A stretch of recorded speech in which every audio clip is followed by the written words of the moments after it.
video is to demonstrate the proper technique for insertion and removal of a controlled internal drug-releasing device known by the trade name of CIDR in sheep and goats. The CIDR was approved by the FDA for use in sheep in the fall of 2009. However, they have been used extensively for sheep and goats in New Zealand and unofficially here in the United States for many years. The CIDR is a resource that allows producers to have more control over their breeding program. Specifically, CIDRs are effective in inducing estrus cycles in previously anestrus ewes. Sheep and goats are seasonal breeders, and as CIDRs can potentially initiate estrus cycles in anestrus ewes, they can be used to induce out-of-season breeding or to initiate the breeding season a little earlier. To begin, let's make sure we have everything we need. The CIDR device, the CIDR applicator, lubrication, a bucket of water with disinfectant such as chlorhexidine. This will be used to wash your applicator between animals if you're treating more than one ewe or doe. Latex gloves. Everyone, especially women, should wear gloves when handling this device because it contains the hormone progesterone. Specifically, the sheep CIDR contains 0.3 grams of progesterone, which is steadily released into the blood while the device is inserted.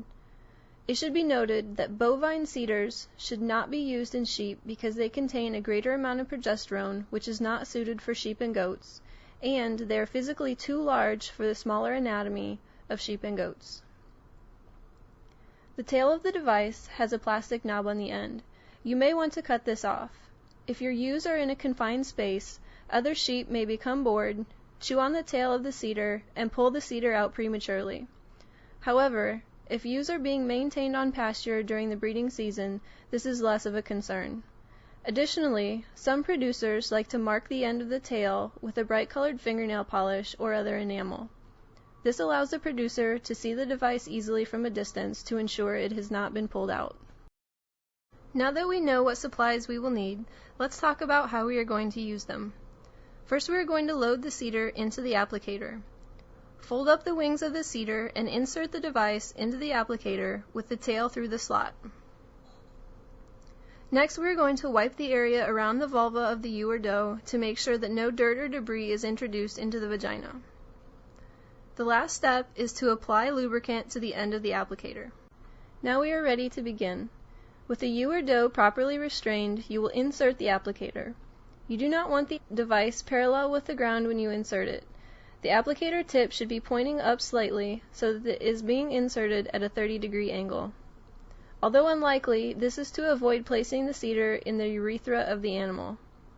Once you have the device adjusted at the appropriate angle, push the applicator in gently until some resistance is noted. It is important to be gentle and be aware of resistance as to not injure the animal.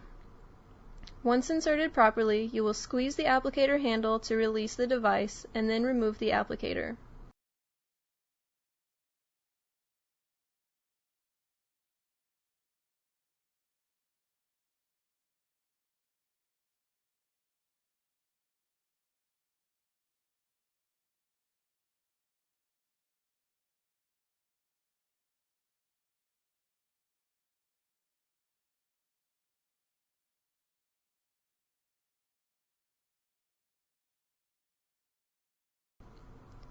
If you are treating more than one ewe or doe at a time, you will want to wash the applicator in the bucket of water with disinfectant. This reduces the chances of spreading disease or bacteria throughout your herd. Finally, you will want to record the date and identification numbers of the animals treated so you know when to remove the CIDRs. The package directions state that the CIDR device should be removed after 5 days. There is research to support this 5-day protocol. However, some producers and researchers have found success using a longer 10 to 12-day protocol for sheep or 14-day protocol for goats. Consider these suggested protocols as guidelines and use whichever works best for your operation.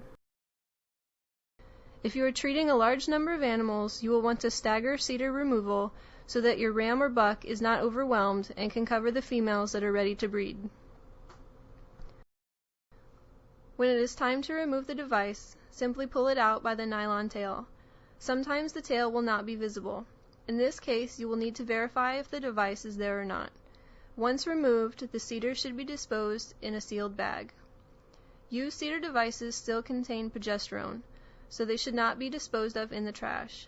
Consult with your veterinarian to find out local disposal resources. Estrus should begin within 1 to 3 days after removal of the cedar.